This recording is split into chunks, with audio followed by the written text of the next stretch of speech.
Good morning. Before we get started, I want to acknowledge our International Union family who have made the long trip to the United States to stand in solidarity and stand up with our members. Leaders from FIOM, the largest industrial union in Italy, came here. I'm wearing their hoodie today. They were joined by our union family from Unite, the powerhouse UK union. Also attending were leaders from Industrial, the global labor federation that we all belong to. Our fight's not just about us, it's about the working class. Our companies exploit workers across borders. It's our job to unite and organize across the borders as well. I'm proud to be joined by our union family from abroad and want to ensure them and all union everywhere that the UAW stands with all workers in the fight for economic and social justice. UAW family, yesterday marked 4 weeks since we launched our stand-up strike. I want to take some time today to talk about where we're at, what we've accomplished so far, and what's next for our fight for justice at the Big Three. We're entering a new phase of this fight, and it demands a new approach. We're done waiting until Fridays to escalate our strike. Today, we're not announcing an expansion of our strike, but we are prepared at any time to call on more locals to stand up and walk out. As always, I want to first take time to honor our UAW family that's currently on strike. Tomorrow marks a full month on strike at the Big Three for our first wave of stand-up strikers. Local 900 at Ford, Michigan Assembly, Local 2250 at GM's Wentzville Assembly Plant, and Local 12 at Stellantis' Toledo Assembly Plant. So tomorrow, I'm calling on all of our UAW members and our allies to head to a picket line. Celebrate these members who are leading the way. And not just our Big Three members, not just for the UAW, but for the entire working class. Our stand-up strikers embody the best of our union. The sacrifice, the courage, the creativity, and the pride. The picket line is a sacred place. There's a lot of long, dark nights, and there's some bright, joyful days.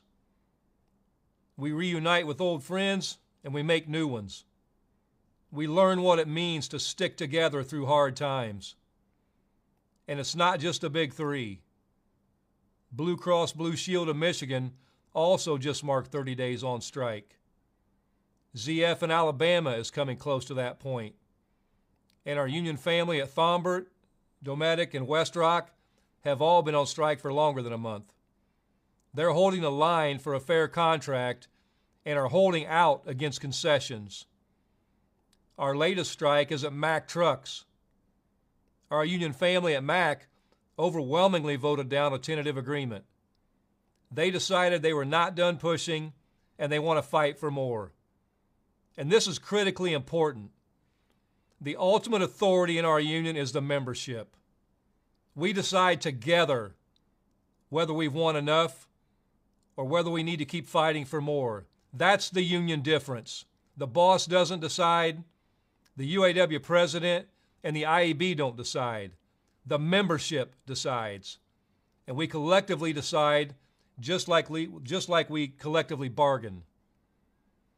You know, there's some that are trying to say that I'm raising members' expectations too high. They think it's dangerous to tell the working class they deserve more. I want to be clear on this point. I didn't raise members' expectations. Our broken economy is what's raising our members' expectations. And our members are right to be angry. Corporate America rebounded after the Great Recession, and profits are soaring. In fact, corporate profits have hit a 70-year high in 2022. Meanwhile, the working class has kept going backwards. We've seen our standard of living decline due to stagnant wages and rising inflation. Income inequality in the United States has now risen to heights not seen since the Great Depression.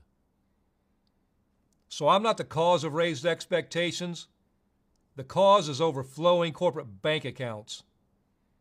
The cause is company executives making hundreds of times what the average worker makes. The cause is inequality.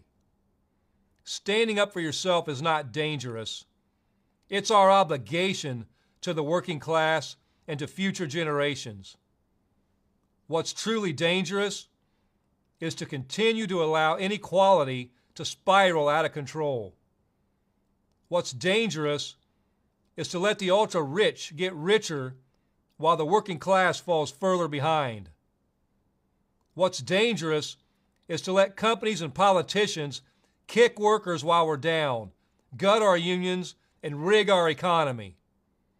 So unless employers start coming to their senses, unless we start to see real gains in our contracts that match the gains we've seen on Wall Street, then I predict there are going to be a lot more strikes on the horizon. Here in Detroit, workers are preparing to shut down our city's casinos. That's nearly 4,000 workers in the Detroit Casino Council. Almost 1,000 of them are UAW members. 1,100 members at General Dynamics in Michigan, Ohio, and Pennsylvania just voted to authorize a strike by 97%, and their contract expires next Sunday. If we're going to raise standards rather than lower them, if we're going to go from defense to offense, then we're going to need reinforcements. We're going to need to show up for each other in a big way. So tomorrow I ask you if you can do it, show up for each other on the picket line. Bring strikers some food, some music, some solidarity. So now let's talk Big Three. This week, we entered an entirely new phase of our stand-up strike. And let me tell you the story of how the mighty Kentucky truck plant of UAW Local 862 transpired. For 2 weeks, Ford's been telling us there's more money to be had. They've said, hang on, we're close, but there's still some room to continue to sweeten the deal. On Wednesday, they owed us an offer, and they gave us a call. They wanted to meet over Zoom, and they wanted to pass the same economic offer that they passed 2 weeks ago, with no more money.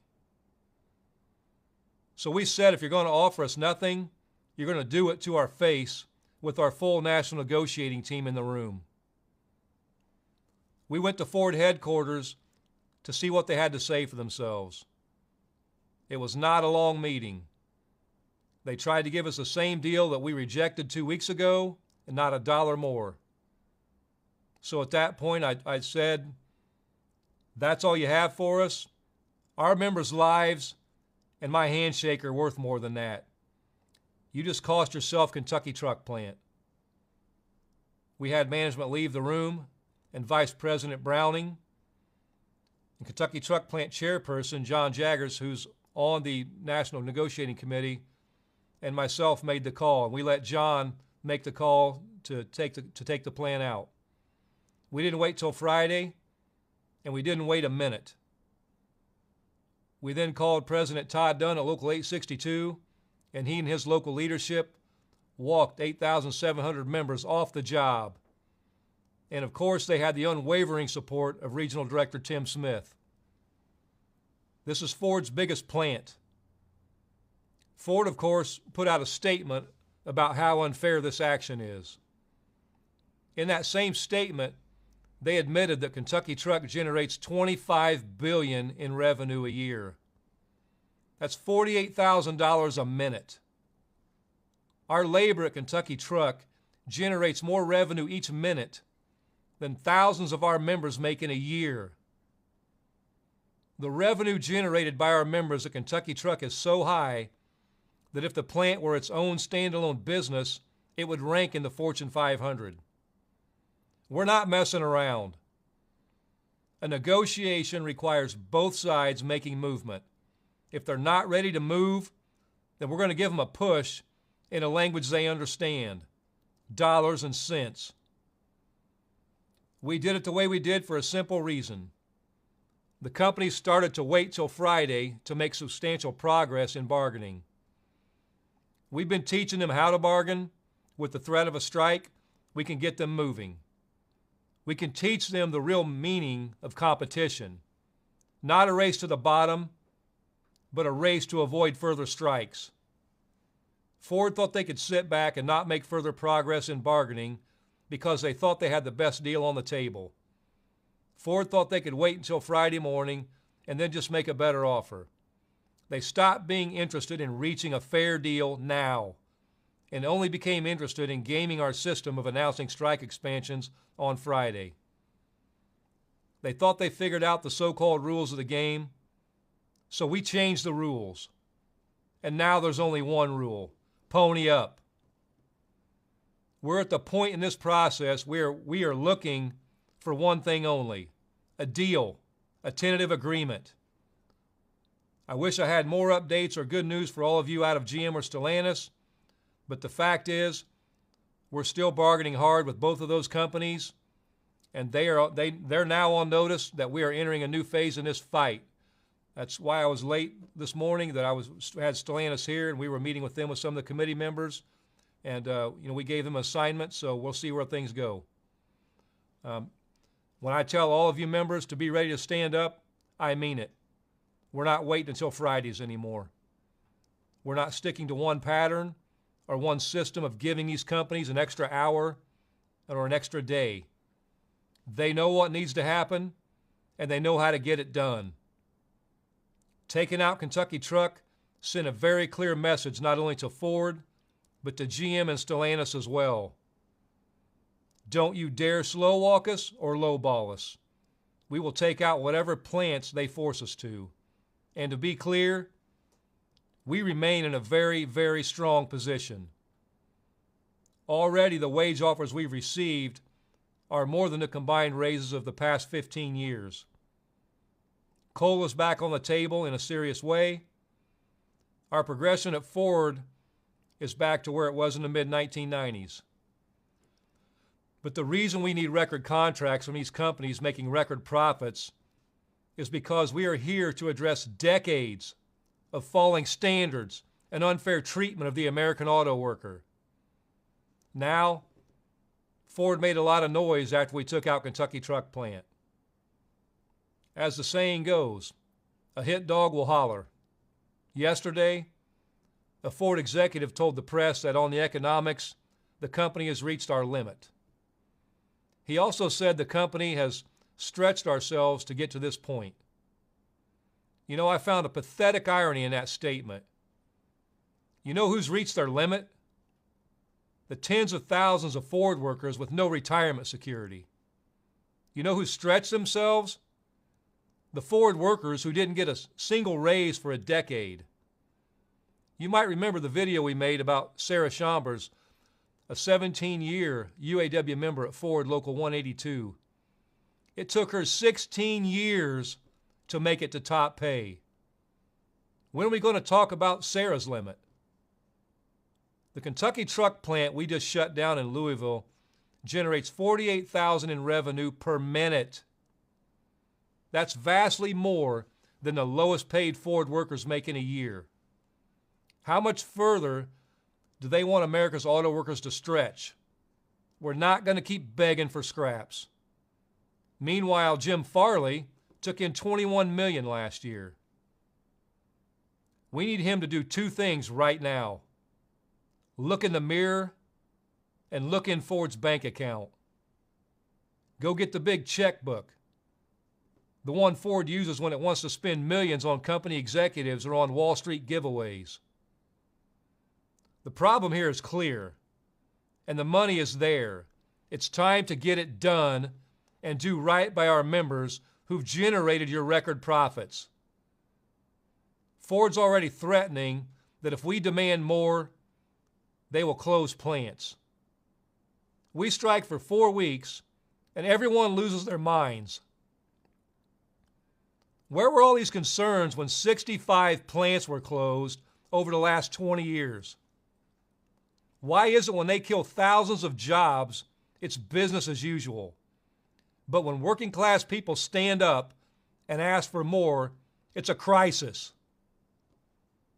Ford made $77 billion in profits in the past decade. All we ask is they reinvest it in the people who do the work. Ford and the others talk a big game about how American they are, how they provide American-made vehicles.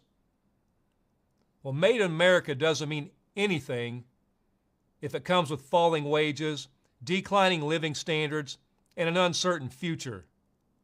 That's what our fight's about. We're here to save the American dream. Somebody has to stand up and say enough is enough. And it's not just me saying it. A recent poll came out from the AP. It said that only 9% of Americans are siding with the big three in this fight. Think about that. Our strike's been going on for a month. The companies and the corporate media tried to scare everyone about the devastation our strike would cause. They tried to convince everyone that it's dangerous for the working class to fight for more. Instead, they're learning a hard fact. The working class in this country is fed up with being bullied by rich corporations and the wealthy. The working class in this country is sticking together. The longer our strike goes on, the more the public stands with us. The longer our strike goes on, the more the public turns against corporate greed at the big three. This weekend, I'm heading to Pennsylvania to spend some time with our union family at Mack Trucks. These brave members are out on strike too after overwhelmingly voting down a tentative agreement. The contract they were offered had bigger general wage increases than anything at Mack in recent memory. But it did make up for the inflation we've seen the past few years, and it didn't restore cost of living. The members at Mack decided together that there was a better deal out there, and that they were ready to strike to get it. I've said for months, our union is done playing defense. We're going on offense. We're done aiming low and settling lower. It's time we started aiming high and seeing how close we can get to total economic and social justice.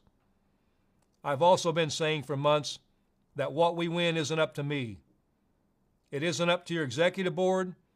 It isn't up to your local president or the president of the United States. What we win is up to us.